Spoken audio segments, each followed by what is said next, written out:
My name is Reginald Dwayne Betts, and the new book is Bastards of the Reagan Era.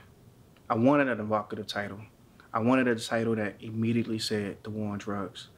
One of the reasons is because the sort of three generations that the book is about, my father's generation, my generation, and that generation just under me, the young folks who could be my children but really aren't my children. I think the war on drugs really shaped our lives in a way that we know, and maybe the world at large knows, but that I hadn't been able to consider in poems deeply and thoughtfully. And so this book recounts that, and it sort of acknowledges that there was absolute wreckage going on in the communities, but it wrestles with the fact that there's something else there too. It's a grit there, it's a struggle there, it's a subtle and complicated and difficult way in which people try to put one step in front of the next and survive. And so the book tells those stories. The book tells our stories. There's a phrase that I got from John Edgar Wideman, all lives are true. And it really frames the way I think about art, but most importantly, it frames the way I think about poetry. I've written nonfiction before, and the thing about nonfiction is really, the thing about nonfiction is that nonfiction is a recounting of the facts. The aesthetic of poetry, I think, is trying to get at some deeper and more complicated truth. There are always facts involved, but the poem, it allows me to play with time, it allows me to play with sound, it allows me to juxtapose things in ways that I just can't do in nonfiction. But really what I find is that poems have a rhythm to it. You know, I think like DC is the go-go capital of the world, and I think DC and the surrounding area has a rhythm to it. I find that poems have the same kind of rhythm, right? And you can't create that rhythm in prose, or I can't create that rhythm in prose.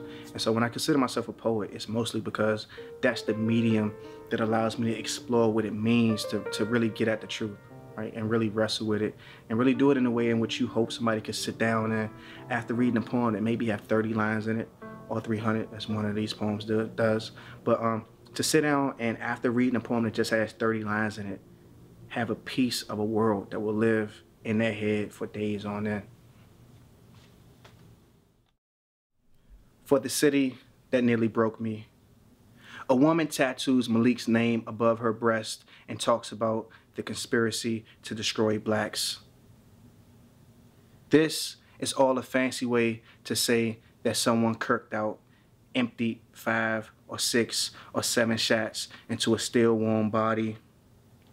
No indictment follows Malik's death, follows smoke running from a fired pistol. An old quarrel, crimson against concrete, and the officer's gun still smoking. Someone says the people need to stand up, that the system's a glass house falling on only a few heads. This and the stop snitching ads are the conundrum, and damn all that blood. All those closed eyes imagining Malik's killer forever coffled to a series of cells. And you almost believe them. You do. Except the cognac in your hand is an old habit, a toast to friends buried before the daybreak of their old age. You know the truth of the talking, of the quarrels, and how history lets the blamed go blameless for blood that flows black in the street. You imagine there's a riot going on and someone is tossing a trash can through Sal's window, calling that revolution.